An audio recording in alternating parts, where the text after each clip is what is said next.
Guys, ngayon is Sabado na naman.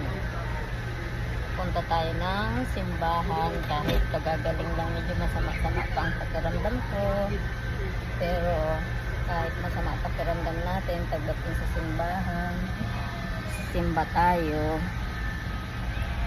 Buhok ko masyadong dry katapos ko lang maligo so diba, punta tayo ng simbahan. Hindi ako nag-makeup, wala pa ako mag-ayos, masama pa ang aking pakiramdam,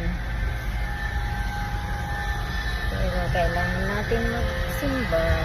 Punta tayo ng simbahan ulit, diba? So,